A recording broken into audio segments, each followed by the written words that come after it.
ते लाभावे अशी ईश्वराकडे प्रार्थना करतो. आणि ठीक आहे, गेल्या काही महिन्यांपासून बाबा संपूर्ण तुमच्या पाठीशी आहे. ठाकूरकर परवाच आमचे 2 दिवसापूर्वी शिंदेसाहेबांनी आमची चर्चा झाली, त्यांनी कल्पना दिली. काल थोडासा एक वेगळा कार्यक्रम होता मुख्यमंत्र्यांचा म्हणून, तर आता आम्ही जरा जाऊन परत आपलं हे सगळ्या व्यथा कथा साहेबांना सांगून थोडा वेळ घेतो, एक अर्ध्या तासाचा वेळ घेऊन. कारण तसं पाहायला गेलं तर सांगवायला मला वाटतं बाबा तुमच्या आणि साहेबांची चर्चा थोडीफार झाली.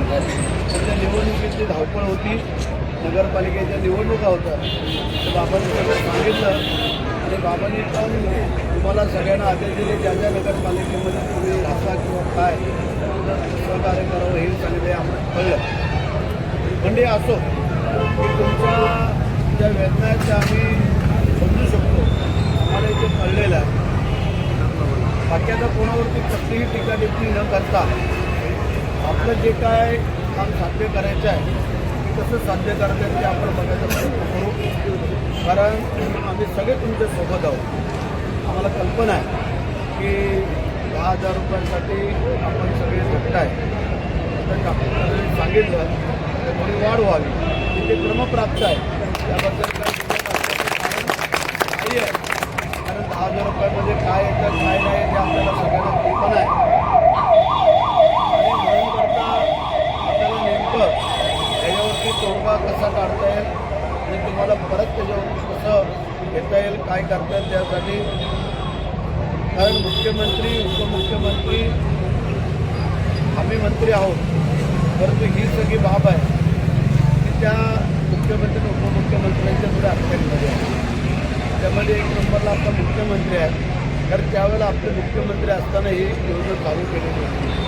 आणि आता ठाकूरकडे सांगितलं बंद होता का म्हणे, याची आपण दक्षता घेऊ आणि तुम्हाला कंटिन्यू त्याचं कार्यक्रम चालू करू. मला शिंदे साहेबांवर पूर्ण विश्वास आहे. कारण की कालही पण ज्यावेळेस म्हटलं की शिंदे साहेब तुम्हाला भेटण्यासाठी सध्या तयार नाही, तर आम्ही त्याचा विरोध केला.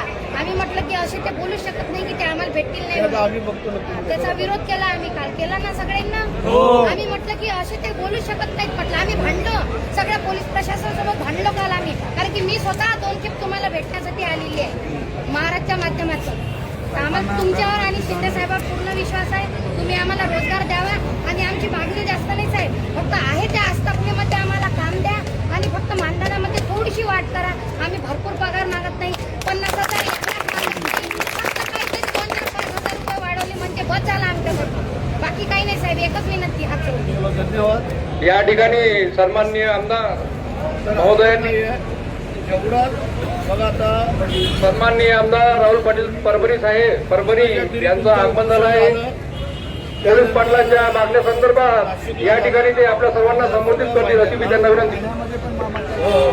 म्हणजे या सगळ्या ठिकाणी तुमचं उत्तर झालं आम्हाला माहिती आहे आणि आम्ही कटिबद्ध आहोत. त्याबद्दल काय तुम्ही शंका घ्यायचं कारण नाही आहे. आम्ही जेवढं काय चांगलं करतात तेवढं करतो. तुम्हाला धन्यवाद देतो. जय हिंद, जय महाराष्ट्र. पोलीस पाटील संघटनेच्या वतीनं हम तुम्हारे साथ हैं, भरत सेठ तुम आगे बढ़ो, हम तुम्हारे साथ हैं, शिंदे मामा, आमचे मामा, शिंदे मामा, आमचे मामा, शिंदे मामा, तुमचे मामा, शिंदे मामा, त्यांचे मामा, गोगावले मामा, त्यांचे मामा, गोगावले मामा, सर्वांचे मामा, गोगावले मामा. धन्यवाद. अनेक अशा मागण्या